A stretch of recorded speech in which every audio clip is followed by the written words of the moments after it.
Hey guys, my name's Kaylee and I am Carry Everyday over on Instagram. I've had a lot of people ask me over the past year things like, do you have a YouTube channel? When are you making one? And things of that nature.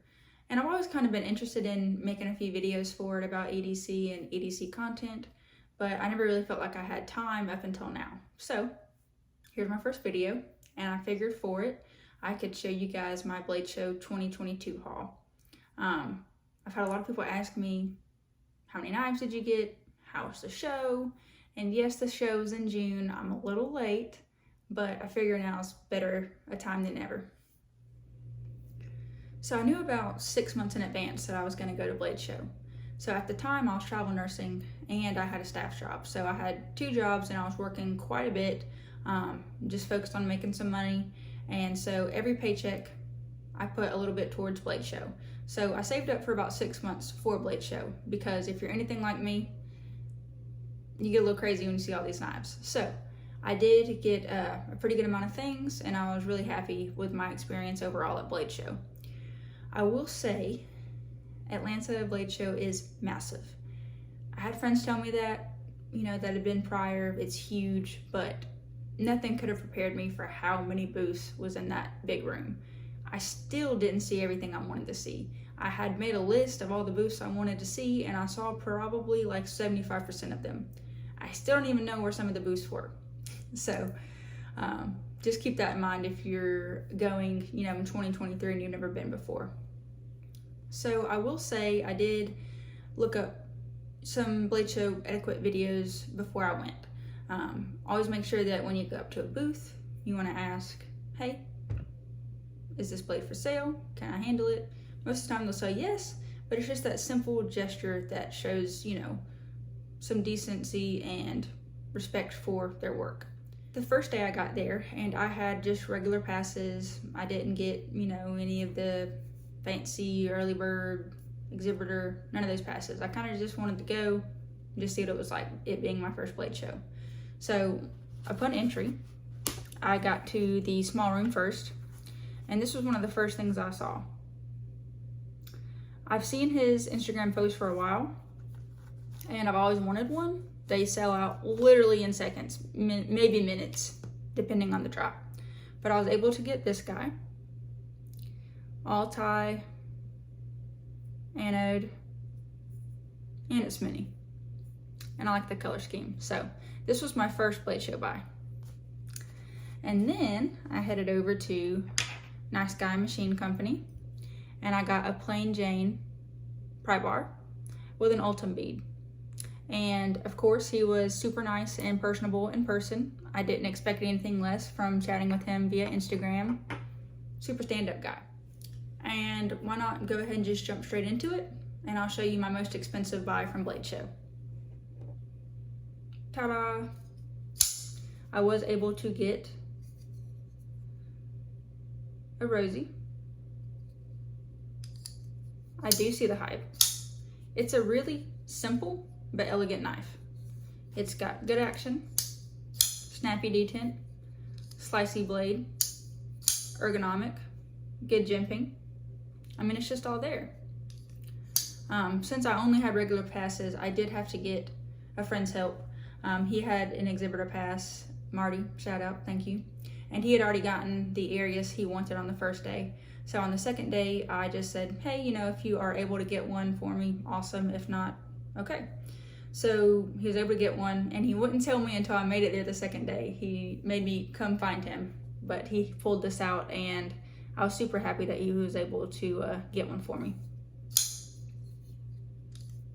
So there is my most expensive Blade Show buy. And one more thing about the Rosie. So the first day I went to Blade Show, I didn't really even go in with intention on getting a Rosie, but I went over to the booth.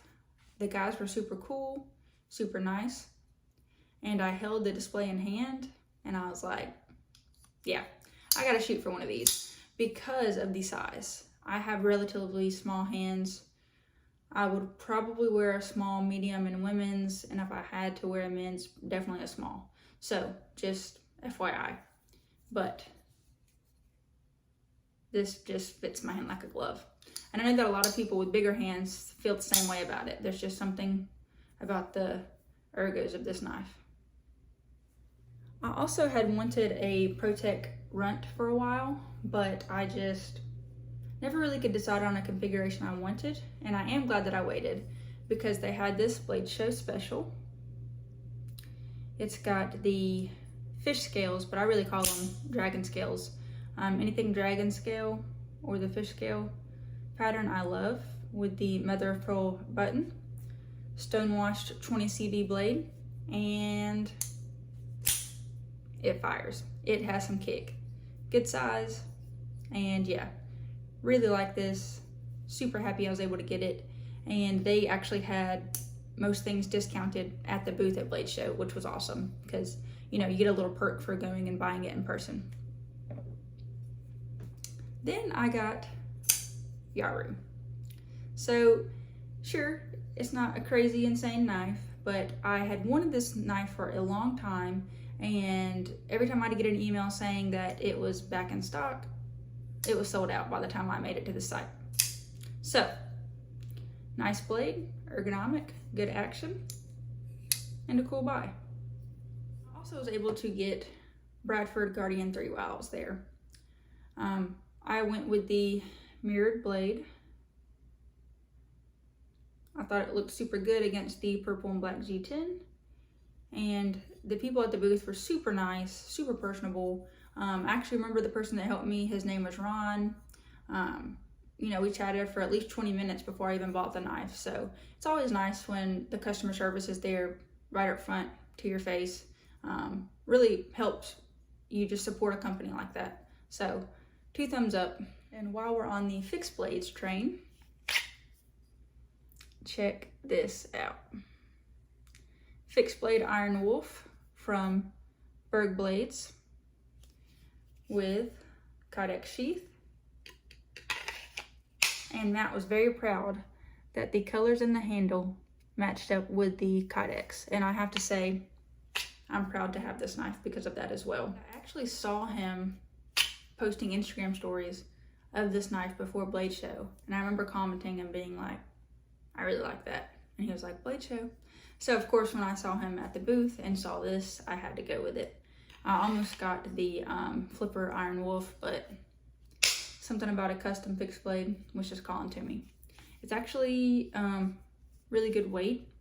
And of course, it's about, you know, almost my whole torso here, but I have been able to carry it and it's been fine. Yes, it shows a little bit, but I normally just wear a baggy t-shirt if I'm gonna carry this. So, works out for me.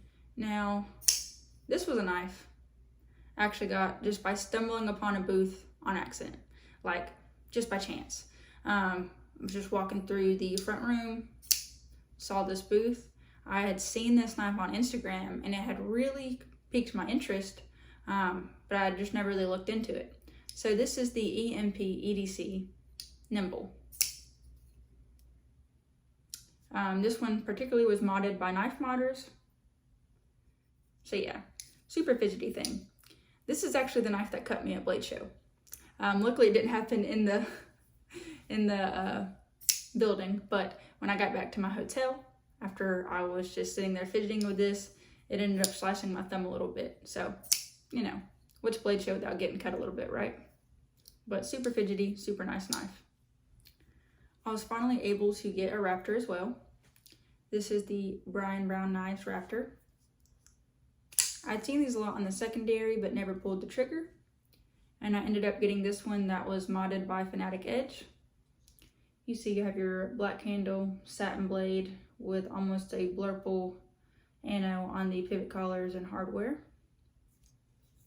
I do like the way this knife looks a lot. I think it's got like a mean blade with a very skinny handle, kind of just right up my alley. So I like the amount of blade they packed into this knife. Looks good. Okay, so I guess I'll save my best experience at Blade Show for last. So just backstory, I have a TRM Rivers Nerd that I got on a trade. It's the one without the hole cut out. I carry it to work a lot, super easy to carry in scrubs, And, you know, there's a little bit method to getting it to flick. You have to put a lot of your finger meat and really push out, and every once in a while you kind of just have to wrist it and it'll fly open. So I go by the TRM Rivers booth because at that point that's the only knife that I had from them, was just that one nerd. So I walk up and I see this nerd with the holy cutout. So I'm like, awesome. That makes it so much easier.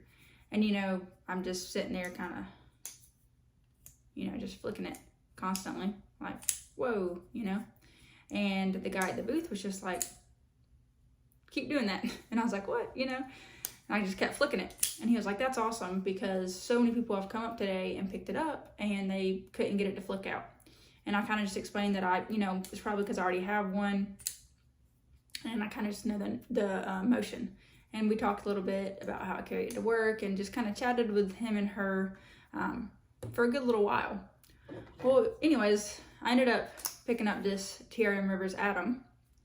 It's got the purple and black G10, super slicey blade, just super nice knife. So I'm checking out and I'm starting to walk away, and the man and woman come up to me again, and he just hands me this nerd. And I was like, no, you know, I'll pay you, it's no problem. And he was just like, no, like, it's awesome. We want more women in EDC. I believe it was him and Marianne. I know I've chatted with Marianne after this fact, but I believe that was who I was speaking to in person as well. But they were both like, you know, we want more women in EDC, you know, just take it. So that was a super pleasant experience. They were super just nice. Everyone I talked to at that booth was super pleasant and nice. And that just kind of means a lot to me out of a company, especially people that, you know, want more women in the EDC community that actually carry and, you know, use their knives and stuff. So that was super awesome. So having such a good experience that first day, the second day I went back and I had to get the titanium scales. So it just kind of goes to show, you know, you never know who your customer base is, but them being so nice to me the first day and being so pleasant and just, you know, just giving random acts of service out to people just that stop by and talk to them at their booth, you know, I ended up buying a whole other knife, you know. So, I don't know, it was just a really good experience. And I will have to say, I actually am really glad I went back that second day, because this has become one of my favorite knives. The TRM Neutron with the titanium scales is just beautiful, and the action is just so good with these scales, and it's just the perfect size. So I still really like my Atom, but yeah, I'm glad I went back that second day, because this has turned into one of my favorite knives. This right here was one of my favorite knife buys from Blade Show. Right here, you have the OLM Busker. This particular one really caught my eye because it's A, purple, B, dragon scale look. It just reminded me of just a badass mystical knife. And this one has the satin blade. And I found a tiny micro scratch on the satin, and the guy ended up giving me a slight discount for it, which I think is awesome. I'm sure it just got scratched, you know, from people playing with it or it being displayed. It's really not that noticeable, but the fact that, you know, he offered a discount for the small scratch was really awesome. Not a lot of makers would do that. So yeah, that's definitely one of my favorite ones I got. And, you know, they have that policy where they don't make any knife the same, which is really awesome, honestly. Really great concept. All right, so do I have any Blade Show regrets? Well, I do wish I had gotten this one Chris Reeves knife. It was a small Sabenza 31 with black micarta, and there was also a decorative small Sabenza 31 there that, yeah, I still think about from time to time. But I was trying to be good, and I didn't know what I would see at the next booth, so I didn't end up buying one of those. So next year I'll probably definitely buy one of those, because they had a good selection. And of course they had a lot of stuff available at the booth that you don't have to, you know, go on the website and wait 2 to 3 years for. I'm trying to think of anything else. Next year I will try to stick with my group more. I felt like a literal squirrel. I was like a kid in a candy store. I'd be walking with a group, Adam Purvis, before you and after, Levon, Brittany, and I would see a booth and be like, okay, and just kind of jet off. I will try to stay with a group more and kind of socialize more next year. But I mean, I couldn't have asked for a better first experience. I got to get some amazing scores, meet a lot of awesome makers. Felix from Something Obscene Company, I also met him there at one of the booths. He was super nice, super pleasant. Matt Berg was awesome to meet in person. Beer Engineering. Yeah, just a lot of cool people there. I did get to hold a Borka Stitch. $5,000 knife was the one I held, and I was like, wow, fancy. I don't think I'll ever be at the point in life where I get a $5,000 knife, but it was cool to hold one. So if you have a chance to go and you're a knife nut or you're just getting into knives, I would recommend it. Blade Show Atlanta is going to be one of the bigger ones. It is the biggest blade show, so just keep that in mind before you go. Oh yeah, and comment which one was your favorite knife buy of mine from Blade Show 2023. Which one was your favorite? What was your favorite knife?